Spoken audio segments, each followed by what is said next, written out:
26 नवंबर 2008 रात का समय। मुंबई अपनी सामान्य रफ्तार में चल रही थी। लोग अपने कामों में व्यस्त थे।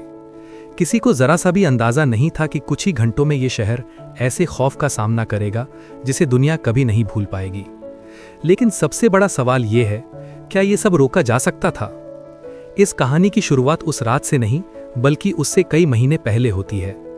साल 2008 के बीच के महीनों में इंटेलिजेंस ब्यूरो के पास लगातार इनपुट्स आ रहे थे। अलर्ट, चेतावनियां, संकेत कि मुंबई पर एक बड़ा आतंकी हमला हो सकता है। रिपोर्ट्स में कुछ खास जगहों का नाम भी था: ताज होटल, सीएसटी स्टेशन और अन्य भीड़ भाड़ वाले स्थान। ये कोई साधारण जानकारी नहीं थी, बल्कि काफी हद तक स्पष्ट और गंभीर थी। एक अलर्ट में तो ये भी बताया गया था कि हमलावर समुद्र के रास्ते आ सकते हैं। सोचिए, अगर किसी शहर के लिए इतनी स्पष्ट चेतावनी हो तो क्या होना चाहिए?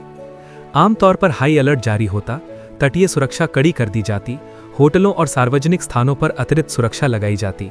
लेकिन यहाँ कहानी कुछ और थी। फाइलें आगे बढ़ रही थीं, विभागों के बीच बातचीत हो रही थी, लेकिन कार्रवाई कहीं ना कहीं धीमी पड़ गई। कुछ रिपोर्ट्स को रूटीन इनपुट मानकर किनारे कर दिया गया, कुछ में स्पष्टता की कमी बताई गई, और कुछ चेतावनियां गंभीर होने के बावजूद भी जमीन पर लागू नहीं हो पाईं। और फिर आई 26 नवंबर की रात। 10 हथियारबंद आतंकवादी पाकिस्तान से निकले, समुद्र के रास्ते मुंबई की ओर बढ़े। उन्होंने एक भारतीय मछली पकड़ने वाली नाव को हाईजैक किया, उसके क्रू को मार दिया और बिना किसी रुकावट के मुंबई के तट पर उतर गए। क्या ये वही रास्ता नहीं था जिसके बारे में पहले ही चेतावनी मिल चुकी थी?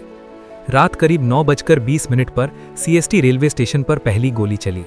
लोग भाग रहे थे, चीख रहे थे। कुछ ही पलों में प्लेटफॉर्म खून से भर गया। इसके बाद Taj Mahal palace hotel, Oberoi Trident, Nariman house, पूरा शहर एक युद्ध भूमि में बदल चुका था। शुरुआत में पुलिस तैयार नहीं थी।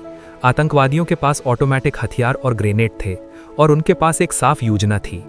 अगले 60 घंटे मुंबई ने सिर्फ गोलियों की आवाज सुनी, आग, धमाके और डर।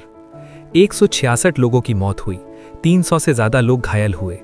हर गुजरते मिनट के साथ एक सवाल और गहरा होता गया, क्या यह सब पहले रोका जा सकता था? बाद की जांच में सामने आया कि इंटेलिजेंस ब्यूरो ने कई बार अलर्ट जारी किए थे। कुछ में खास जगहों का जिक्र भी था। रॉ ने भी अंतर्राष्ट्रीय सूचनाएं साझा की थीं। अमेरिकी एजेंसियों ने भी चेतावनी दी थी कि मुंबई के बड़े होटल निशाने पर हो सकते हैं। तो फिर गलती कहाँ हुई? विशेषज्ञों का कहना है, समस्या जानकारी की कमी नहीं थी, समस्या थी समन्वय की। अलग अलग एजेंसियों के पास जानकारी के टुकड़े थे, लेकिन किसी ने पूरी तस्वीर नहीं देखी। चेतावनियों को गंभीरता से नहीं लिया गया या उन्हें ठोस कार्रवाई में नहीं बदला गया। तटीय सुरक्षा, जो सबसे महत्वपूर्ण थी, उसमें भी कमियां थीं। निगरानी कमजोर थी, और जब हमला हुआ तो प्रतिक्रिया प्रणाली भी बिखरी हुई थी।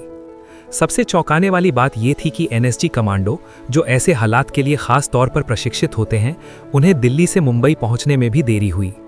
हर मिनट कीमती था, और हर देरी ने हालात को और बिगाड़ दिया। लेकिन इस कहानी का सबसे डरावना हिस्सा सिर्फ हमला नहीं है, बल्कि वो खामोशी है, वो अनदेखी चेतावनियां, वो मौके जो हाथ से निकल गए। सोचिए, अगर एक भी चेतावनी को गंभीरता से लिया जाता, अगर एक भी कदम समय पर उठाया जाता, तो शायद इतनी जानें बचाई जा सकती थीं। ये सिर्फ एक आतंकी हमला नहीं था, ये एक सिस्टम की विफलता थी। एक ऐसी विफलता जहां जानकारी थी लेकिन कार्रवाई नहीं थी। और जब सिस्टम असफल होता है तो उसकी कीमत आम लोग अपनी जान देकर चुकाते हैं। आज भी जब हम 26/11 को याद करते हैं, हम सिर्फ उन लोगों को याद नहीं करते जो मारे गए, हम उन सवालों को भी याद करते हैं जिनका जवाब आज तक पूरी तरह नहीं मिला। क्या हमने उन गलतियों से